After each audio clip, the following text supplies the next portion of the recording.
And now we're getting to the question, well, why integration? And the answer to the question of why integration is quite simple. I mean, integration is all about finding the totals of something. And so you're looking for a total.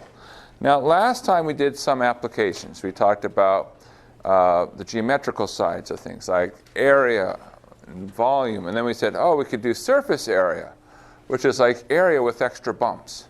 So we can handle surfaces. Of course, the formulas get a little bit unpleasant, but that's okay. That happens. And then we started into our sort of more physics application, which is mass. And we're going to continue physics today. So we're going to do more physics types applications. If you remember in our last course, Calc 2, we talked about physics applications. It's going to feel very familiar what we talk about today. Because essentially it's the same philosophy in play, just now with extra variables. So let's start with the problem. Find the mass of the region in the plane described in polar coordinates by this. 0 is less than or equal to r, less than or equal to theta, less than or equal to pi. Where density at any point is given by the density at r theta is 10 times r times theta. Now, there's a couple of things that we might want to say is, are we allowed to work in polar coordinates when we're doing applications? And the answer is yes. Because polar coordinates doesn't change our answer, it only changes the way we describe the process. So the process, whenever we're looking for a mass, is the same.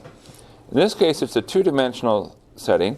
So we're going to integrate over our region, our density, density, I can spell that, dA.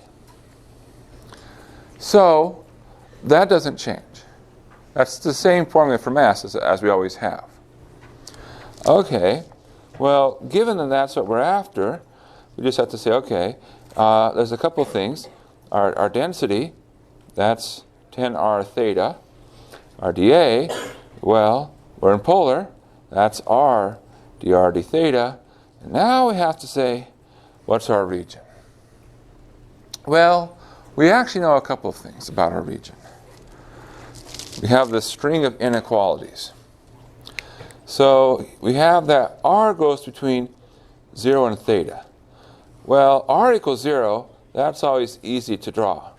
That's the origin, the center point, r equals 0. Because we always think about polar coordinates as, how do you relate to your center?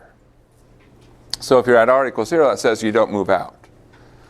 R equals theta, it's a famous curve, the spiral of Archimedes, I believe they call it. And what happens is, so if you go in this direction, which is theta equals 0, in the positive x direction, of course, you're at r equals 0. So I want to sketch r equals theta. And if you go in this direction, well, that's theta equals pi.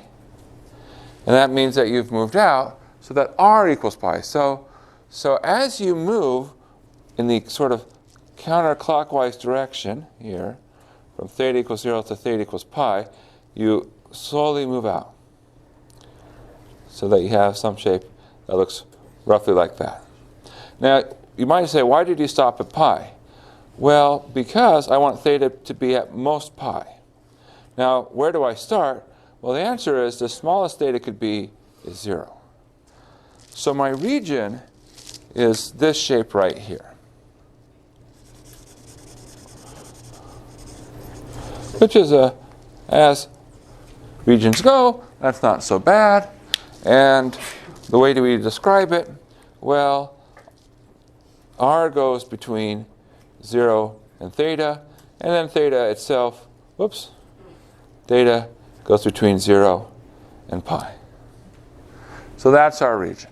Those are all the points where it's the case that 0 is less than or equal to r, is less than or equal to theta, is less than or equal to pi. So now we've described our region as a nice set of inequalities. That's really what we need to do in order to get our bounds. So our mass, well, we have our 10, r becomes r squared theta, dr d theta. Theta goes 0 to pi. And then r goes 0 to theta. All right. So we integrate. When we integrate with respect to r, what do we get? 10/3 r cubed theta evaluated from r equals 0 to r equals theta, d theta. All right. Well, we plug it in. R equals 0 goes away. R equals theta. Well, that leaves us with 10/3 times theta cubed times theta, which is theta to the 4th, d theta. All right. What's the integral of 10/3 theta to the 4th? 2/3 theta to the 5th. Evaluate from 0 to pi. Well, that gives us what? Well, 2/3 pi to the 5th minus 0. So our answer is 2/3 pi to the 5th. Okay, so that's our mass. All right. Now, once you have mass, there's certain things you can ask about in physics. So the next thing to talk about after mass is something called moment. So what is the moment doing? Well, a moment, if you look it up, which I think I did at one point in time, because I'm not really a physics person. I took physics a long time ago. I hear there's some really promising stuff with this Newton fellow. But a moment involves really a combination of two things. Oftentimes we think of it maybe mass and distance, but I think it's better to say mass and location. So I want to sort of take into account what's going on. So what do? Well, the way you do it is you always say, when I'm looking for a moment, I always have to say relative to something, because there's a distance involved. And if there's a distance involved, I have to say a distance to what? Or, as I said, a location relative to what?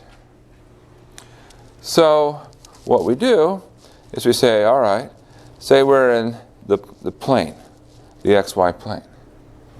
So when I want to find my moment, I oftentimes talk about finding my moment with respect to certain things. And say with respect to the x-axis or with respect to the y-axis. So what we do is we say, okay, if I want to find the total, which is what we're after, the total moment, I'm going to break things up into little pieces, and then I'm going to say what's the contribution from each piece. So I have my big shape, my big blobby shape here, and I say, okay, I just want to say what's happening with this one little tiny piece. And the answer is that one little tiny piece is there's a distance involved with that piece times a density and then a delta A. So this last part right here, this density and this delta A, this is the mass. So it's that mass of that little tiny piece. So when we're multiplying mass and distance, what we're doing here is that this expression on the inside, that's the contribution of the moment of that one little tiny part. But now, we add all the parts together. So that's what the sum is doing. It's adding up all those little pieces together, and that gives us our total. The philosophy now says, okay, better approximation. You make things smaller, and you look at what happens in the limit. All right. So, well, what do we have? Not too big a surprise, but when we do it in the plane with the two-dimensional region, there's two types of moments. There's a moment with respect to the x-axis and a moment with respect to the y-axis. So if we take a moment with respect to the x-axis, well, what's the distance? Well, it's how far you are away from the x-axis. So your distance will be your y value. So this is sort of one of those weird things where it's sort of counterintuitive. So you'll notice our notation here. We have m sub x. And that x in the subscript here, this x, that subscript is saying with respect to what? And in our case, that subscript says with respect to the x-axis. So there's a tendency to say, oh, if there's an x there, there should be an x there. But that's not how it works. It's saying, what's the moment with respect to? And then you say, okay, now that I know what it's with respect to, what's that distance involved? And the answer is it's a y. And of course, conversely, if I take the moment with respect to the y-axis, if I want to know how far am I from the y-axis, the answer is it's x. And so I get my moment with respect to the y-axis is x times density dA. And I integrate over that region. All right. Now, you might ask, do I have to do just the x-axis or the y-axis? In other words, can I do it to something else? Is it possible to do it with respect to, say, a different line? What if I want to do it off, say, this line right here? X equals -2. Is that possible to ask what's the moment with respect to x equals -2? What's the answer? Yeah, it is. What do? Well, the answer is you just say, what's the distance from a point xy to this line x equals -2? What's the answer? X plus 2. So you would put x plus 2 into this part right here. You might say, okay, what if I didn't want it on a line like that? What if I wanted it on, say, a diagonal line? Something with a bit of a slant. Is that possible? And the answer is yes. It just gets more interesting to write down the expression. But yeah, you can do it with respect to any line. Now, you might say, okay, that's 2 dimensions. I know this stuff. I took Calc 2. I may have even taken a physics class. What about 3 dimensions? Well, with 3 dimensions, what happens? So we've got to sort of get our bearing in 3 dimensions. So I have here my plane, and let's mark a point. So let's say here's a point, x, y, z. Now, when I talk about moments in 3 dimensions, the question is, what do we measure our distance to? Because it gets more interesting. Because I can actually talk about moments with respect to many different things. So I could say, maybe I'm talking a moment with respect to a point, because we can certainly do that. That's allowed. We can talk about a moment with respect to an axis. In other words, something like the x-axis, the y-axis, or z-axis. And again, that's allowed. But the one that we're going to talk about most are moments with respect to planes. And in particular, there's 3 important planes. So what are they? Well, downstairs, you have this plane here. Now, this plane, this is our basement. This is our xy plane. And the question is, if I'm at the point x, y, z, how far am I from the xy plane? What's my location relative to the xy plane? It's z, because z, you can think of imagining it straight down. That distance, that's z. Now we have other planes, of course. We can come over here. And I guess I should have labeled these axes. I always sort of assume that we go with our right-handed rule, x, y, z. This plane here, to the side, that's the xz plane. Now, how far am I away from the xz plane? Well, the reason I'm asking the question, no. Yeah. It's y. Of course it's y.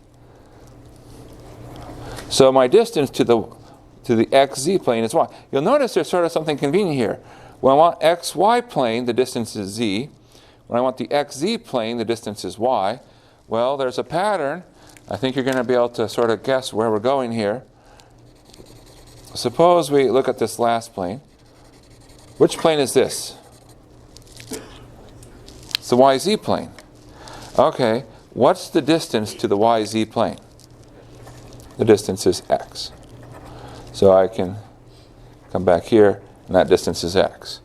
So now I can talk about, all right, what's going on here with my moments with respect to these planes. So in 3 dimensions, we talk about the moments with the xy plane, the xz plane, and the yz plane.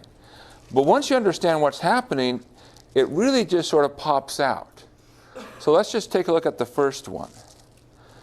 See how we have this subscript xy, that m sub xy. That subscript is giving you an indication, what are you taking with respect to? So in this case, the xy is indicating that's the xy plane.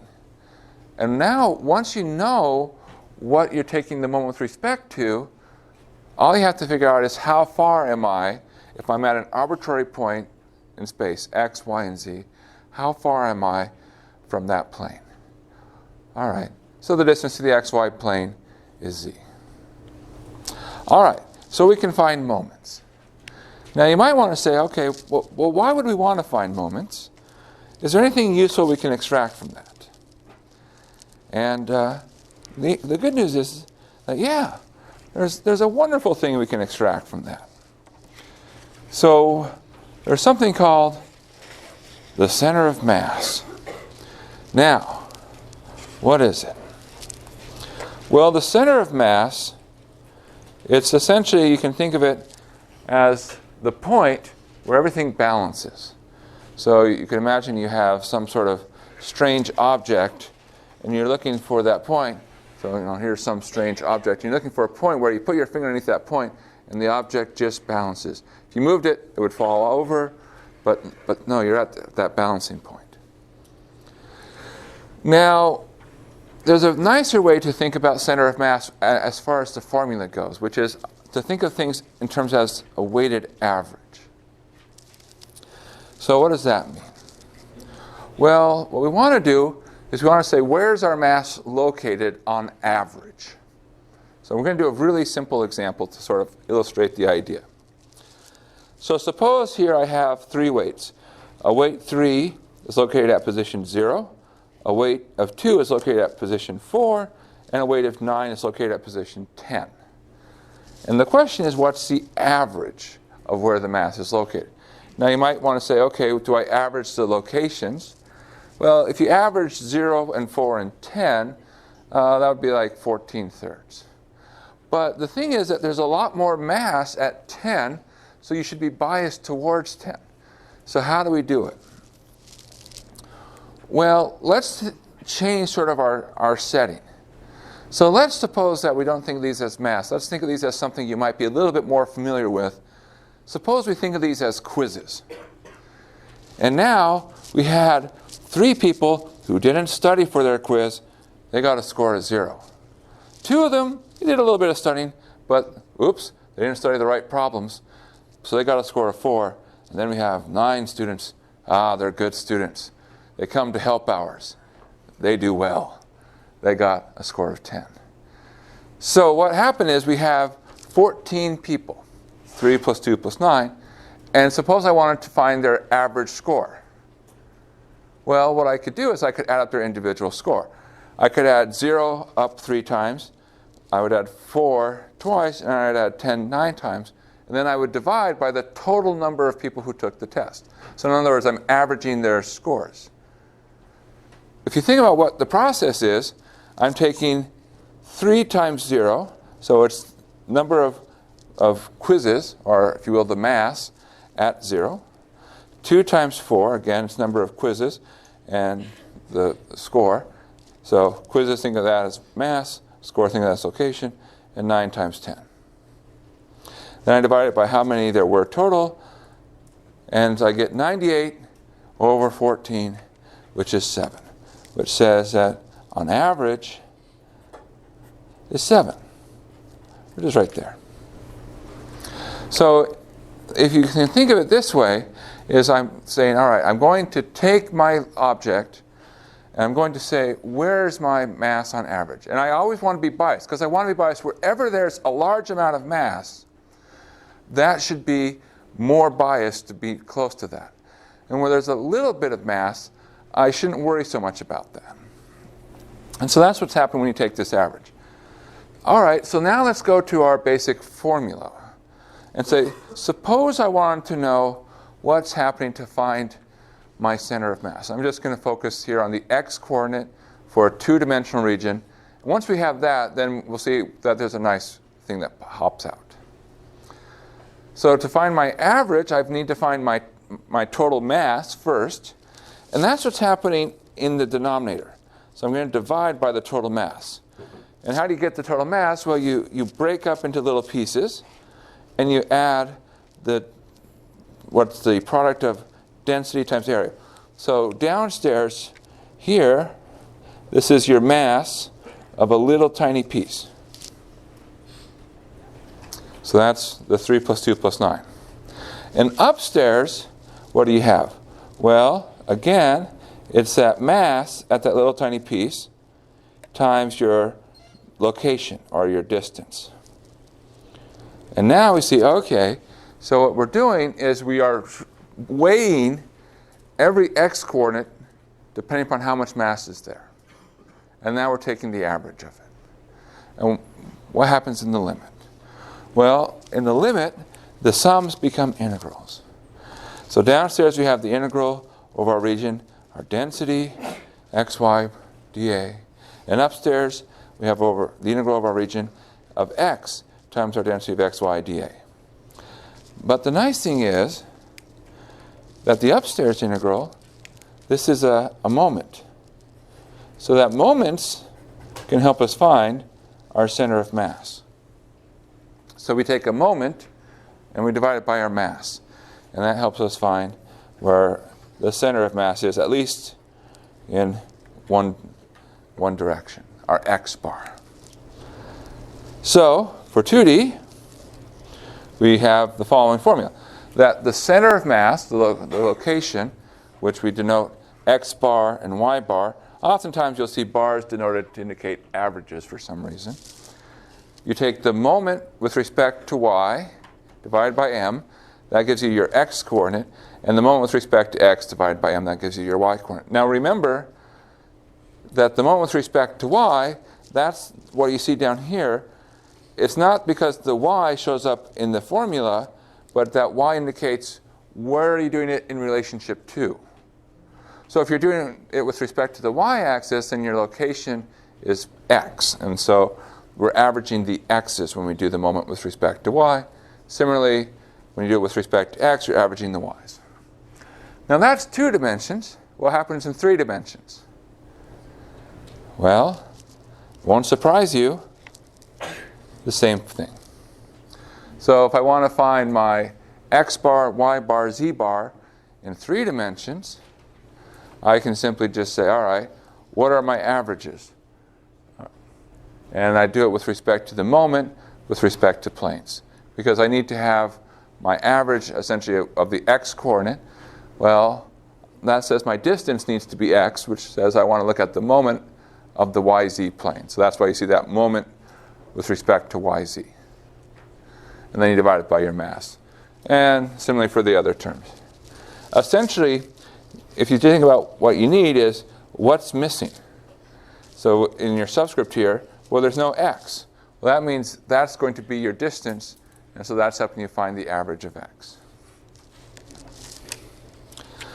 Now, there's a useful fact when it comes to center of mass, which is that it respects symmetry. And by that, we mean that if you have some way where there's, say, a line or a plane, where when you cut your object by that line or by that plane, that there's 2 things that happen. First off, your shape looks identical on both sides in terms of the shape itself. But it's also identical on both sides in terms of the density. In other words, the density respects the reflection. So let's do a simple example. Suppose we have the unit circle. And the unit circle, it's a really wonderful shape. And it looks like a circle because it is a circle. So let's say that's our unit circle.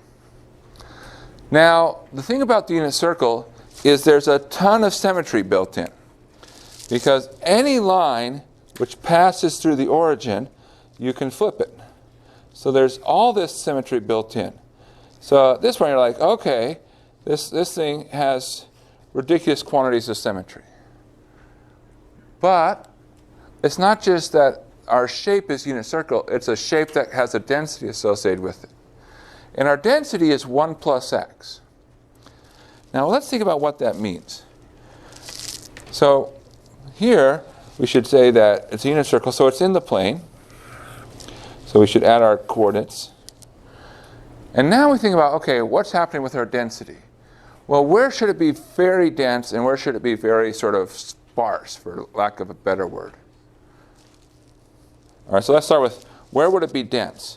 Which direction should I go to make it dense? The right. I go to the right, because I want to have large density. Says I want 1 plus x to be large. That says the density should be largest to where x is largest, which is to the right.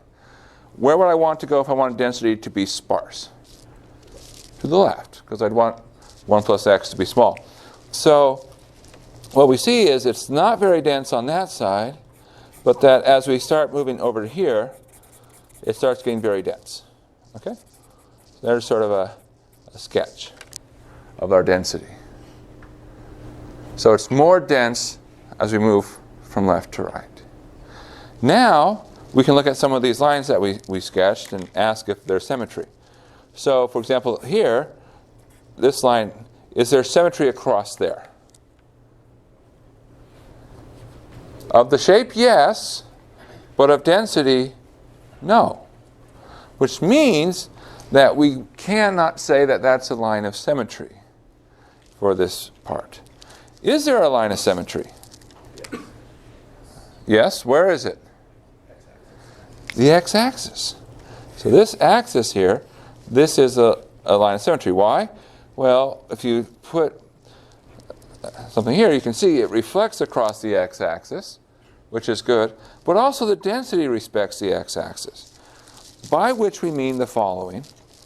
If I pick any point, say I pick this point here, and I were to flip it across to its symmetrical location across that line, so this would map over to there, the density maps to the same density.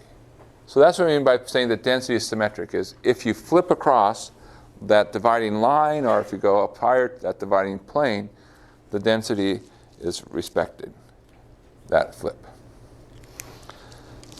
Now, why do we care about this? Well, if we're ever asked a problem to find the center of mass of something, if we have anything where we know the density, it saves us a lot of work. So, as you can probably predict, we're about to do some center of mass problems. Let's see where we go. So the first one. Find the center of mass for the region y squared less than or equal to x less than or equal to 1, where the density of the region is xy squared. Now this might sound a little bit familiar, because we talked about this at the end of last time. So if we sketch our region, what this is this is the one where if you turn your parabola sideways, so there's your parabola turned sideways, and then you go up to 1. So here's x equals 1, here's x equals y squared, and then we have our region is in between. All right. The other thing we talked about is we talked about what's happening with our mass in terms of our density. Where do we have a lot of density, relatively speaking, for this shape? The corners. In fact, both corners are relatively dense. Why? Well, because if x is small, so you're near the y-axis, you're going to get a small value. And if you're near the x-axis, y squared is small. So you're most dense sort of away from those things, and then you get sparser as you move towards them. Okay? So the question is, does this one have symmetry? And if it does, with respect to what? Yes, it does have symmetry with respect to the x-axis. Well, whenever you know you have symmetry, what happens is that your center of mass has to be on that line of symmetry. So we can exploit that fact to say, aha, by symmetry, we know that our center of mass is going to be on the x-axis. And therefore, we can say that tells us that y bar is 0. All right.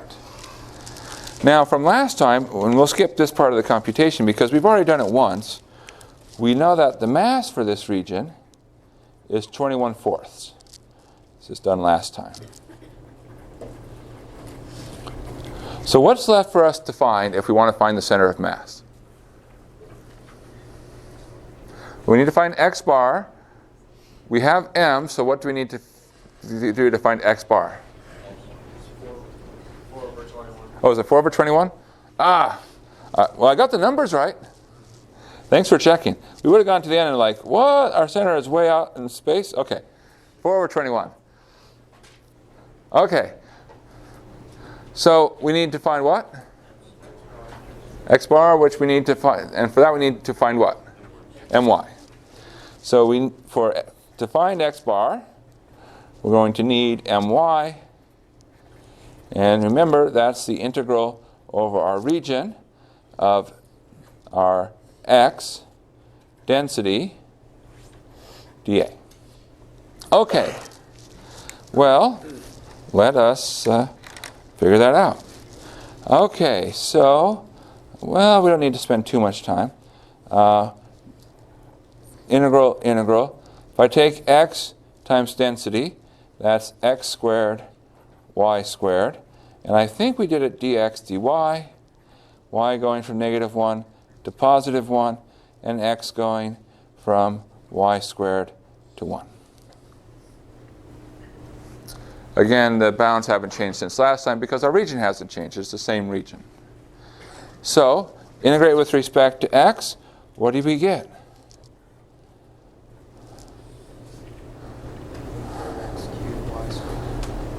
So 1/3 x cubed y squared. Evaluated y squared to 1, which becomes, well, we plug in 1.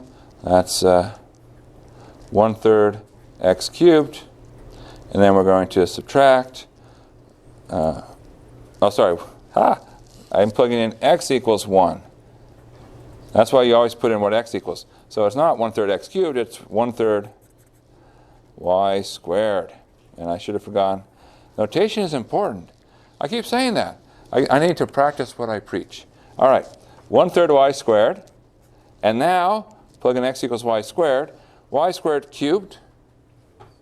Y to the 6th times y squared. Y to the 8th. 1/3 y to the 8th.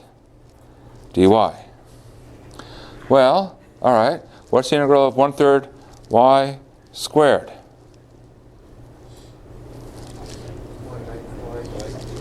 1/9 y cubed. Should we use symmetry here, or do you?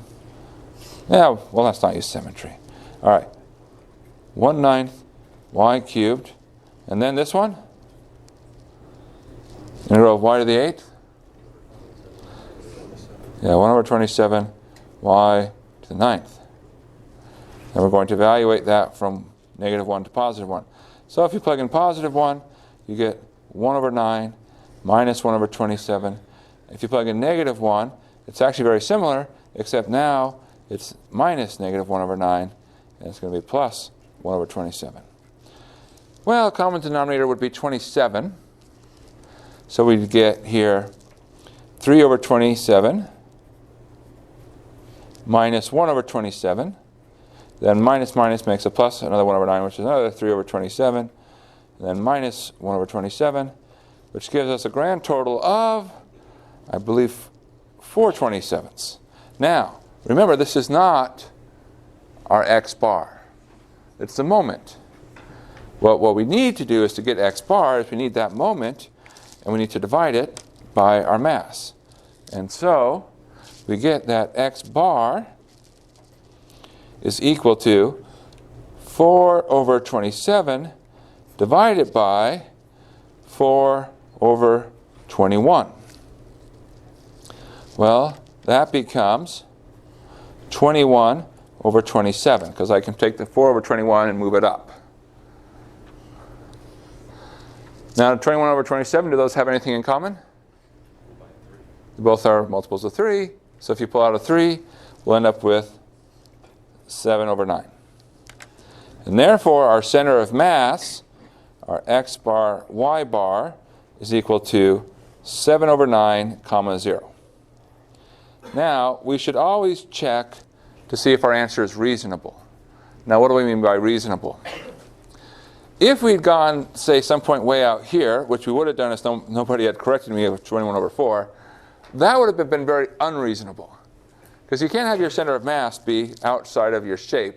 Well, you can have, well, okay, well, be careful what I mean by that. You can't have it be so that all your shape is to one side.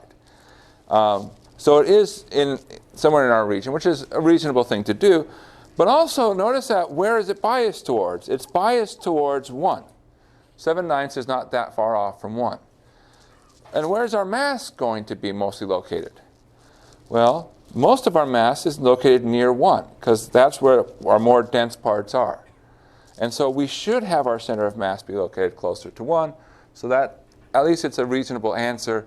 So probably a good sign we did something correct, which we like it when we do things correct. All right. Find the center of mass for the solid, where x goes from -1 to 1, y goes from -1 to 1, and z goes from 0 to 2. Given that the density, x, y, z, is x squared times z plus y squared times z squared. So our shape, it's not so bad. What does our shape look like? It's a box. It's a nice box. In fact, it's a 2 by 2 by 2. And why do I say a 2 by 2 by 2? Well, the difference between -1 and +1 is 2. From -1 to +1 is 2. And from 0 to 2, it's 2. So if you think about what's happening, so for example, in the xy plane, which is the base of your box, you have x and y going from -1 to +1. So there's your base. And then you go up by 2. All right. Now, before we start, do we see any symmetry in our box?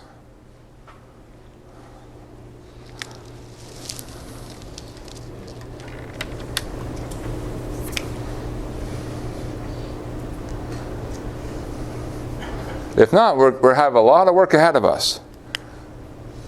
So it's good to find symmetry if we can.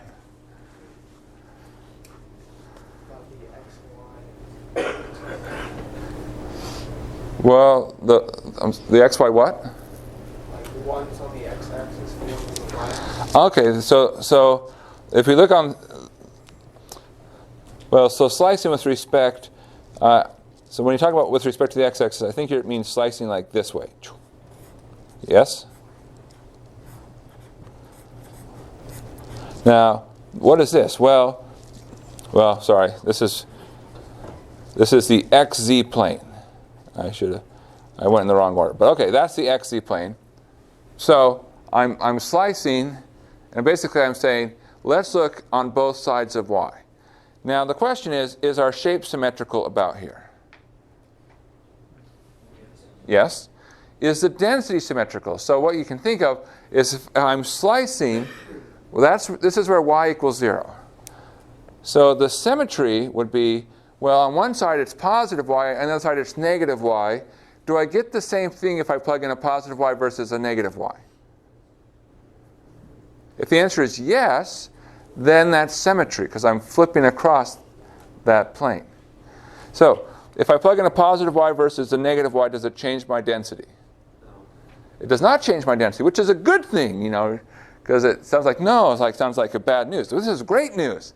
That means that we respect the density. And therefore, we have symmetry here. Now, what's the conclusion? that we have this symmetry? Well, the conclusion is our center of mass has to be on this plane. This is the plane y equals 0. Well, if we're on the plane y equals 0, that tells us that y bar has to equal 0. Because any point on that plane has to satisfy y equals 0. Is there another one? Well, yeah, you mentioned the other one, which is the x, which we have here. Which plane is this? Sorry, what? YZ. It's the YZ plane. Now, oh, that's a very faint YZ plane. Let me see if I can draw a little bit darker YZ plane. Okay, so what's true about the YZ plane? If I'm on the YZ plane, what do I know? X equals 0. Essentially, you see what's missing. All right. Now, am I symmetrical with respect to the YZ plane? Yes, right? Because if I switch the sign for x, say from positive to negative, I'm not changing my density. So, what's our conclusion? Our conclusion is x bar equals 0. All right. Well, that was great. Now we're like, maybe we can go 3 for 3. Because there's another symmetry, right? Which is, what if I cut the cube in half? Now, this isn't the xy plane. I could cut the cube in half at z equals 1. Now, does z equal 1 correspond to a plane of symmetry? And why not? The density is the problem. See, the shape is symmetrical with respect to that plane z equals 1 because I'm cutting it this way. So there's half the cube below and half the cube is above. But the problem is, think about what happens at the top. At the top, I have z equals 2, which says, ooh, I have some density. But at the bottom, I have z equals 0, which means no density at all. So it's not respecting that plane of symmetry. So that's as far as we can go. So, but that's pretty good. That saved us 2 coordinates. So this is by symmetry. Well, that means we still have to find the last 2. Well, that shouldn't take too much time. Well, if we're looking for this, what do we need? Well, we need to find z bar. So to find z bar, that's going to be a moment, xy plane, and a mass. Okay, so let's do the mass. So the mass is integral -1 to 1, integral -1 to 1, integral 0 to 2 of x squared z plus y squared z squared dz dy dx. And in case you're wondering how did we do that so fast, well, the answer is it's a box. Boxes are great to set up because they're easy to describe.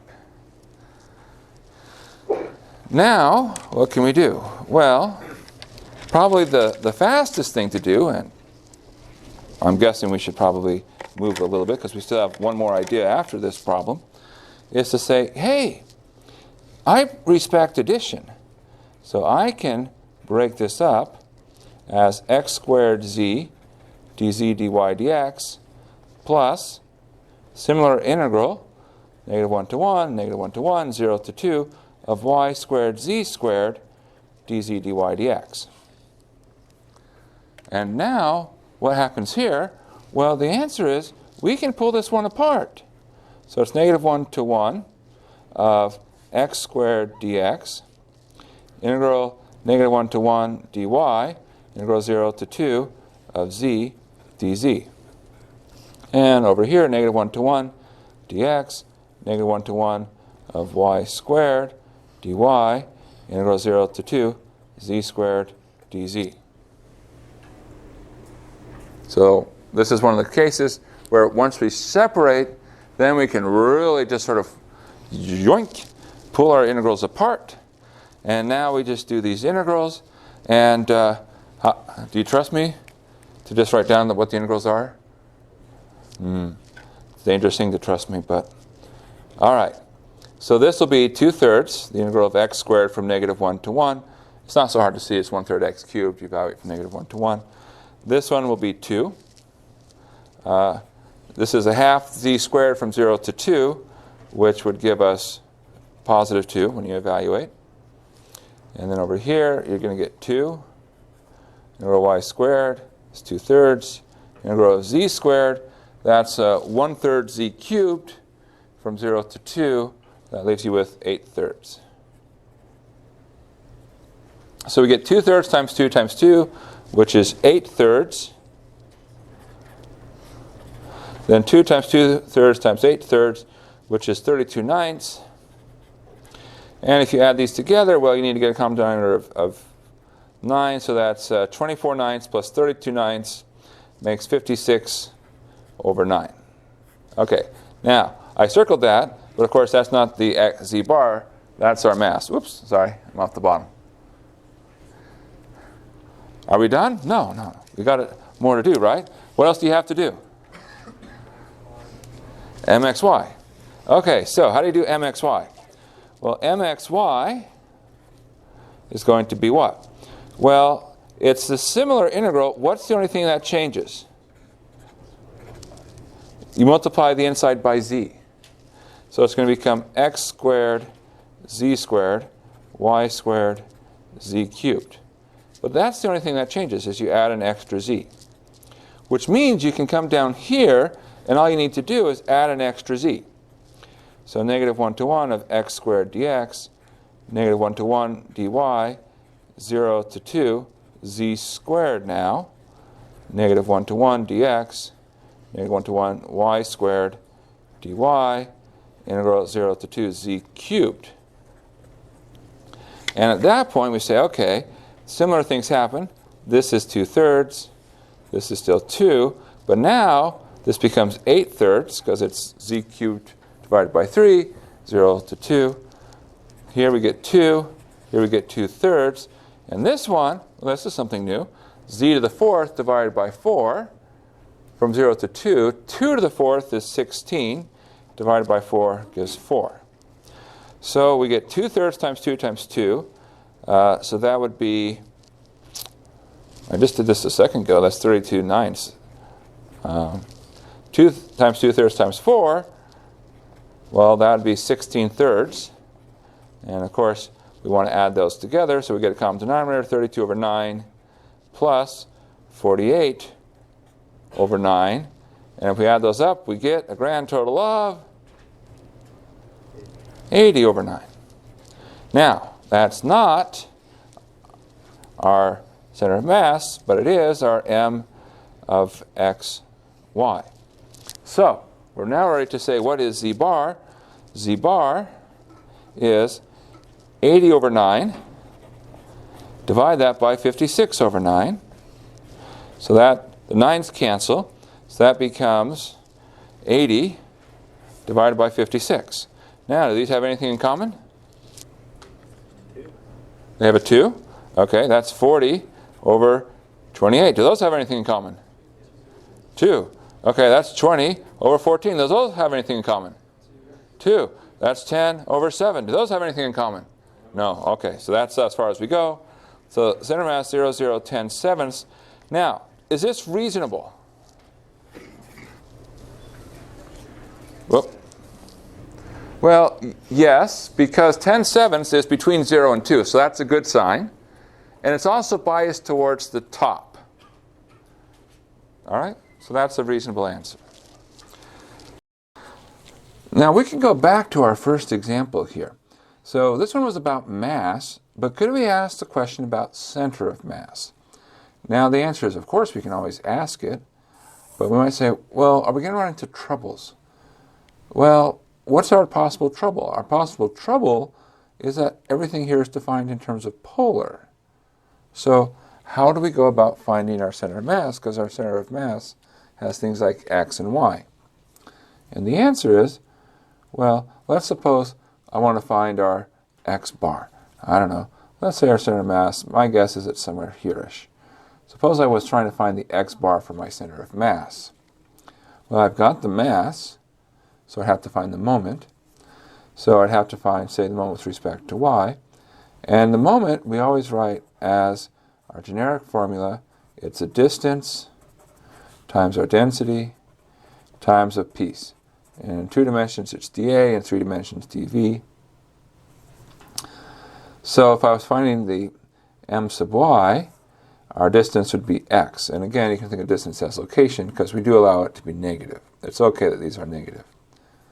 It's a weighted average of the locations.